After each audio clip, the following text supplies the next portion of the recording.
नमस्कार, फटाफट 100 में आप सभी का स्वागत। मैं हूं आपके साथ तुषार कौशिक।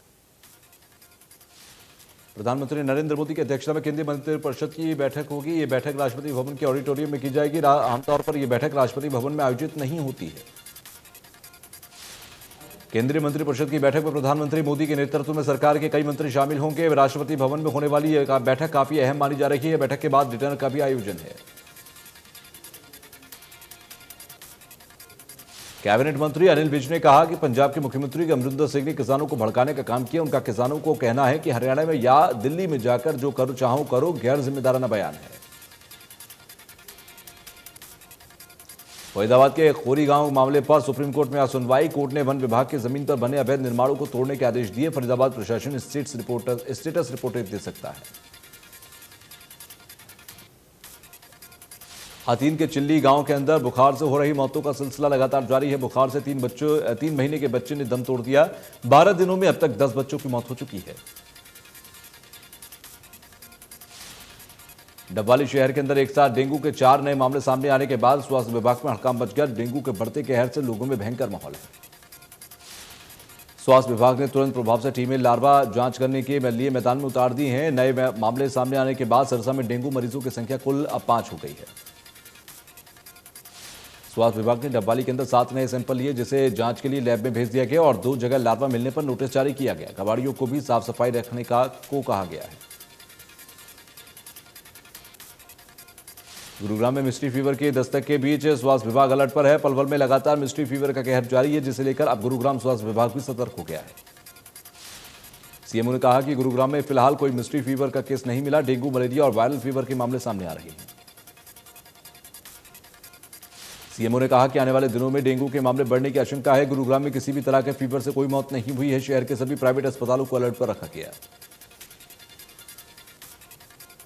स्वास्थ्य विभाग के NHM director doctor Randeep Singh Punia Bhiwani पहुंचे, सामान्य अस्पताल का दौरा किया और व्यवस्थाओं का जायजा लिया। एनएचएम डायरेक्टर ने वैक्सीन को लेकर अधिकारियों की बैठक ली और निर्देश दिए। इसके अलावा भिवानी में 10 और वैक्सीन सेंटर बनाए जाने के आदेश भी दिए गए। डॉक्टर रणदीप सिंह पुनिया ने कहा कि ज्यादा दूरी के कारण वैक्सीन के लिए लोगों को परेशान नहीं होना पड़ेगा। 1 से 1.5 किलोमीटर की दूरी के बीच में ही शहरों में वैक्सीन मिलेगी। ग्रामीण क्षेत्रों के अंदर 5 किलोमीटर से दूर वैक्सीन सेंटर नहीं होगी। राष्ट्रीय पोषण अभियान के तहत भिवानी में आंगनबाड़ी वर्कर्स और हेल्थ वर्कर्स मिलकर जगह जगह पोषण की जानकारी दे रहे हैं और कैंप लगाकर गर्भवती महिलाओं, शिशुओं और किशोरियों की जांच कर रही है। मुख्य चिकित्सा अधिकारी ने बताया कि भिवानी में 48% किशोरियों का एनीमिया से ग्रसित हैं, जिससे उनकी शारीरिक क्षमता में कमी आती है। इसके लिए आयरन की टैबलेट फ्री में बांटी जा रही है।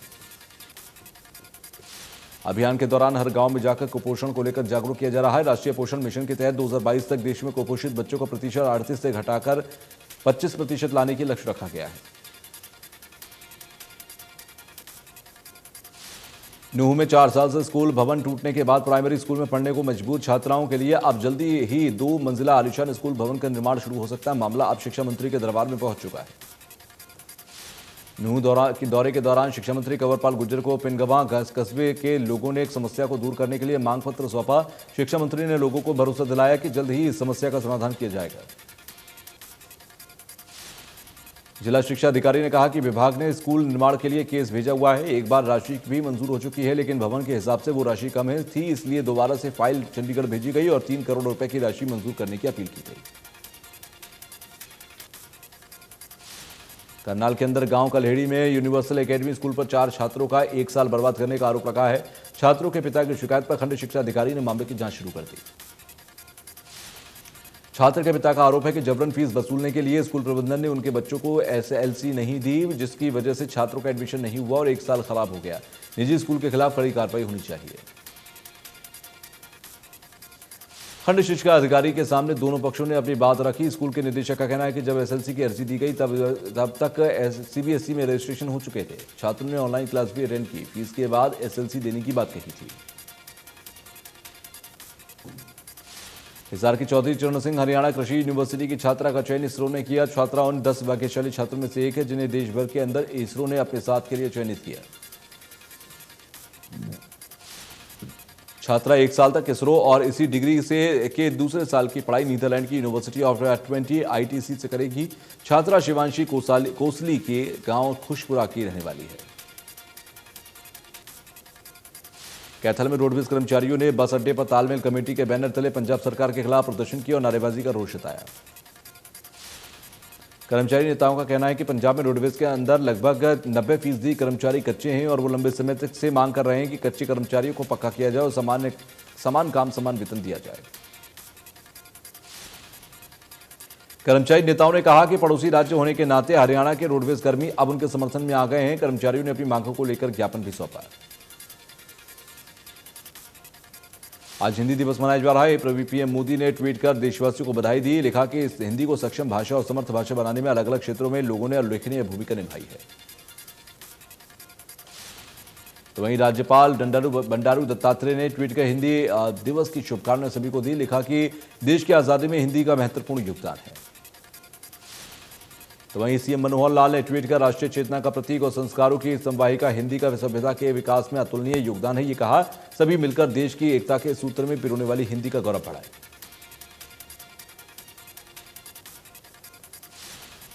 तो वहीं हिंदी दिवस पर कांग्रेस नेता राहुल गांधी ने ट्वीट किया। लिखा कि एक भाषा की समझ बढ़ाने के लिए दूसरी भाषाओं का ज्ञान भी बढ़ाना होगा। गुरुग्राम के द्रोणाचार्य कॉलेज में हिंदी भाषा के हिंदी दिवस के मौके पर कार्यक्रम का आयोजन किया गया, जिसमें हिंदी को लेकर लोगों को जागरूक किया गया कि किस तरह से विश्व भर में हिंदी अपनी जगह बनाए हुए है। युवा पीढ़ी की माने तो भाषा कोई भी हो, अगर उसका सही उच्चारण करें तो उसके एक अलग ही अंदाज है। कुछ जगहों पर लोगों में भ्रांति है, जो इंग्लिश बोलते हैं उसको तवज्जो दी जाती है। जींद के गांव निडाना में 3 दिन पहले गायब हुए किसान का शव उनके खेत से बरामद हुआ। मृतक के पास से शपथ पत्र पर लिखा हुआ था सुसाइड नोट बरामद हुआ। सुसाइड नोट में यूनियन बैंक के मैनेजर पर प्रताड़ित करने का आरोप लगा है। पुलिस ने सुसाइड नोट को आधार बनाकर मृतक के बेटे की शिकायत पर बैंक मैनेजर के खिलाफ आत्महत्या के लिए मजबूर करने का मामला दर्ज किया। पुलिस के मुताबिक 55 वर्षीय किसान घर से लापता हो गया था। किसान का शव उसके कपास के खेत में पाया गया। शव लगभग 3 दिन पुराना दिखाई दे रहा है। आशंका है कि किसान ने जहर खाकर आत्महत्या की होगी। तो वहीं पंचकुला के मोरनी रोड पर युवक की हत्या कर दी गई। चौंकाने वाली बात यह है कि यह मर्डर करने वाले 2 आरोपी डेड बॉडी के पास खड़े होकर पुलिस के सामने शराब पीते रहे। पूछताछ शुरू हुई तो मौके से फरार हो गए। लोहे की रॉड से सर पर वार कर मर्डर किया गया। आरोपी डेड बॉडी को खाई में के अंदर गिराना चाहते थे। अगर पुलिस मौके पर नहीं पहुंचती तो पोल को नहीं खुलती। पुलिस ने शराब पी रहे आरोपियों की स्विफ्ट डिजायर गाड़ी पर खून लगा देखा तो पूछताछ शुरू हुई, जिसके बाद वो घबराए और 2 आरोपियों ने पुलिसकर्मियों पर गाड़ी चुराने की कोशिश की और चकमा देकर मौके से फरार हो गए। हांसी में खुलेआम नशा बिक रहा है। नशे के खिलाड़ियों को पुलिस का कोई खौफ नहीं है।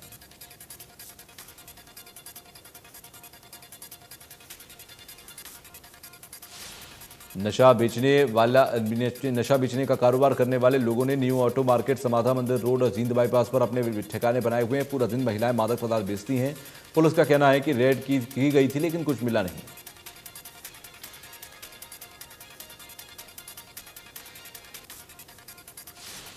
कोसली के गांव कमवाली में खंडर हो चुकी करीब 100 साल पुरानी हवेली में निर्माण के लिए खोदाई करते समय जमीन से तीर मिले हैं, जिसमें लकड़ी के आग के गोले आगे लोहे की नोक लगाई हुई दिखी।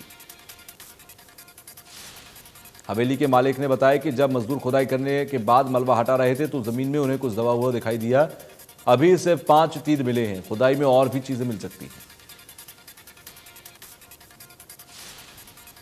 भारत में पिछले 24 घंटे के अंदर कोरोना वायरस के 24,410 नए मामले सामने आए। 39,811 रिकवरी हुई। 340 लोगों की कोरोना से मौत हुई है। महाराष्ट्र में 24 घंटे के अंदर कोरोना के 2,740 नए केस मिले हैं। वहीं एक दिन में 27 मरीजों ने दम तोड़ दिया। महाराष्ट्र में अभी भी करीब 49 केस एक्टिव हैं।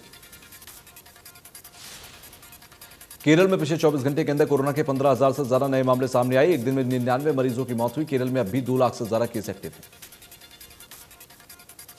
दिल्ली में 24 घंटे में कोरोना के 17 नए केस मिले हैं। एक दिन में 30 मरीज रिकवर भी हुए। दिल्ली में अब तक 377 केस एक्टिव हैं।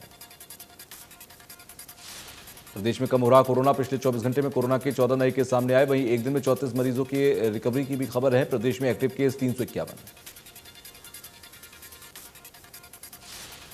वहीं देश में अब तक 75 करोड़ से ज्यादा वैक्सीन डोज दिए जा चुके हैं। आबादी के हिसाब से देश की लगभग 44% आबादी को कम से कम 1 डोज लग चुकी है।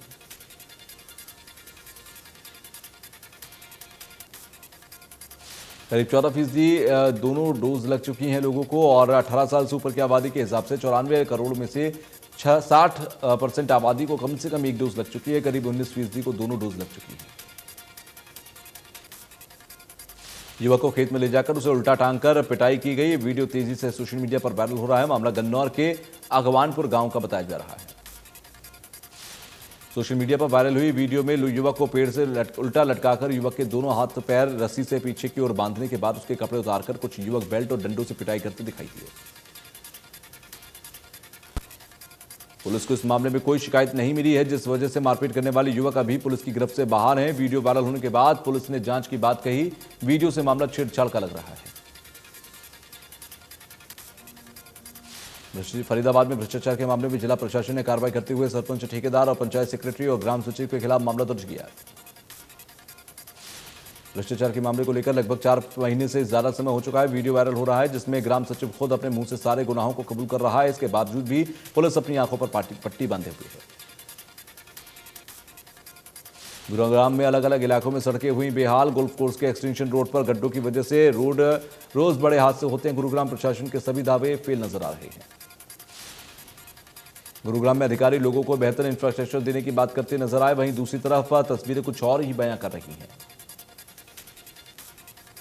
बल्लभगढ़ में सफाई के नाम पर ऊंचा गांव बाईपास रोड पर नाले के ऊपर बनी पुलिया तोड़ी गई थी, जो अब करीब 3 महीने से हजारों लोगों के लिए परेशानी का सबब बनी हुई है। इस रोड से 20 से 25 गांव के लोग आए दिन अपने साथ वाहनों के साथ निकलते थे, लेकिन प्रशासन ने सफाई के नाम पर इस पुलिया को तोड़ दिया। 3 महीने बीत जाने के बाद भी सफाई तो नहीं हुई। गंदगी के ढेर वहां पर लगे पड़े हैं, लोगों को आने जाने का रास्ता भी नहीं मिल पा रहा है, जिसकी शिकायत स्थानीय लोगों ने प्रशासनिक अधिकारियों से की, बार-बार की, लेकिन अभी तक कोई भी समाधान नहीं मिला। गुरुग्राम में गन पॉइंट पर लूटपाट करने वाले 4 बदमाशों को पुलिस ने गिरफ्तार कर लिया। रात के अंधेरे में गाड़ियों को रुकवाकर गन पॉइंट पर लूटपाट करते थे। इस बार बदमाशों ने पुलिस की गाड़ी को बनाया निशाना। पुलिस ने 4 बदमाशों को किया गिरफ्तार। गुरुग्राम के फारूक नगर की घटना। कैथल में सोमवार को लघु सचिवालय में लोगों ने शराब का ठेका बंद करवाने के लिए प्रदर्शन किया। लघु सचिवालय में भारी संख्या में महिलाएं और पुरुष भी शामिल हुए। लोगों का कहना है कि शराब ठेके को बंद करवाने के लिए पहले भी प्रदर्शन किए जा चुके हैं, लेकिन प्रशासन की तरफ से कोई भी संज्ञान नहीं लिया गया। शराब ठेका बंद करवाने को लेकर महिलाओं ने प्रशासन पर गंभीर आरोप लगाए। वहीं ठेके के नजदीक बच्चों के स्कूल भी हैं और ठेका कॉलोनी के बीच में है।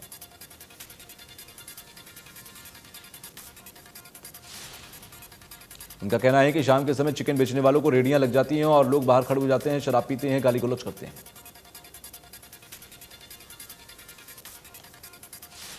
फरीदाबाद में सोना बल्लभगढ़ मार्ग पर 20 वर्षीय मृतक दीपांशु के परिजनों और इलाके के लोगों ने पुलिस की कार्रवाई से नाराज होकर रोड को जाम कर दिया। मृतक की मां का आरोप है कि दीपांशु 5 तारीख को घर से स्कूटी लेकर निकला था, जिस पर उन्होंने पुलिस में शिकायत दर्ज की थी, लेकिन पुलिस ने उनके साथ चौकी में बदतमीजी की और उससे अगले दिन दीपांशु का शव जली हालत में भाटी माइंस दिल्ली एरिया में बरामद किया गया।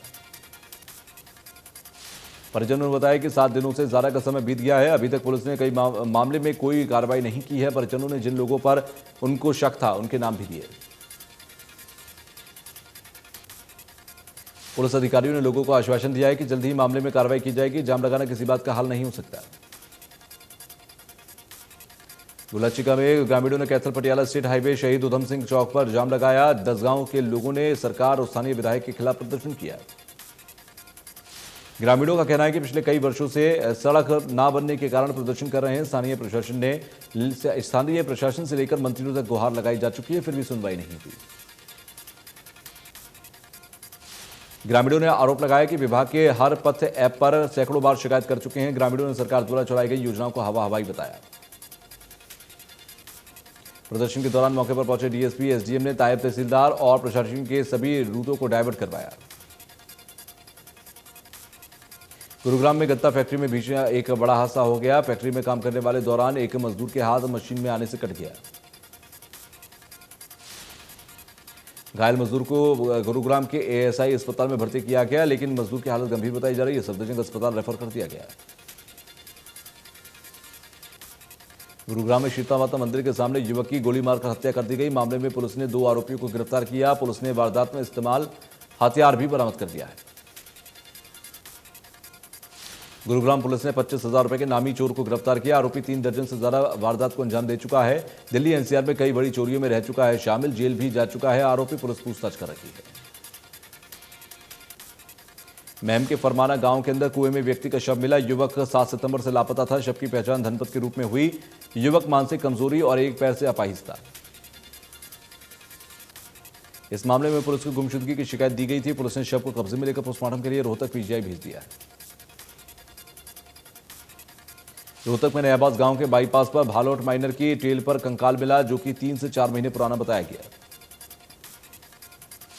कंकाल की सूचना पुलिस को मिलते ही सापला थाना पुलिस ने एफएसएल की टीम को मौके पर बुलाया। जांच के लिए कंकाल को रोहतक पीजीआई भेज दिया गया।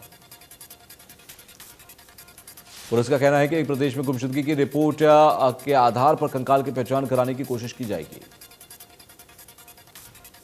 करनाल में बदमाशों के हौसले बुलंद। बदमाशों ने सेक्टर 9 के अंदर घर में घुसकर बुजुर्ग दंपति को बंधक बनाकर उनके साथ मारपीट की।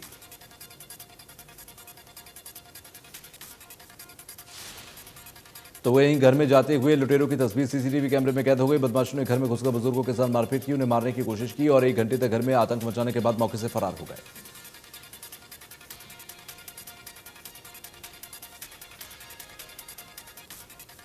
फतेहाबाद में जन स्वास्थ्य विभाग के कर्मचारियों में नाराजगी है। बीते 4 महीने से वेतन न मिलने पर कर्मचारियों में रोष है।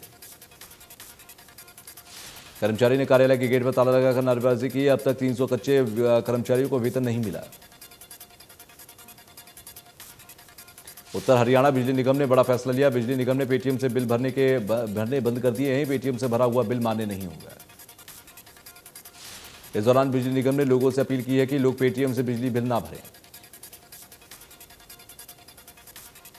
गोहाना में आशा वर्कर यूनियन की मुंडलाना ब्लॉक की जनरल बॉडी मीटिंग हुई। राज्य सरकार ने नाराज आशा वर्कर्स ने पूरे प्रदेश में 24 सितंबर को हड़ताल करने का निर्णय लिया। करनाल में निजी अस्पताल के कर्मचारी के संदिग्ध परिस्थितियों में गायब होने से हड़कंप मच गया है। पश्चिमी यमुना नहर के किनारे मिले 25 वर्षीय सौरभ के कपड़े और मोबाइल। घटनास्थल पर सर्जिकल ब्लेड और खून के धब्बे मिलने से मचा हड़कंप। युवक की परिजनों ने सौरभ के सहकर्मी पर लगाया आरोप। गोताखोर युवक की तलाश में जुटे हैं। पुलिस ने मामले की छानबीन शुरू कर दी है।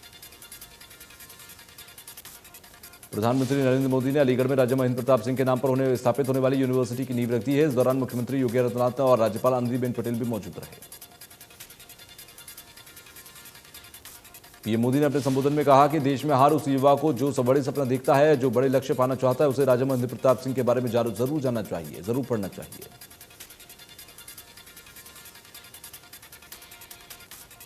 पीएम मोदी ने कहा कि आज भारत में आधुनिक हथियार बनाए जा रहे हैं। ग्रेनेड से लेकर युद्धपोत अब यहीं पर बनते हैं। पीएम मोदी ने कहा कि चौधरी चरण सिंह के रास्तों को हमारी सरकार चल रही है और किसानों की मदद कर रही है। हमारी सरकार का फोकस छोटे किसानों को लाभ पहुंचाने पर है।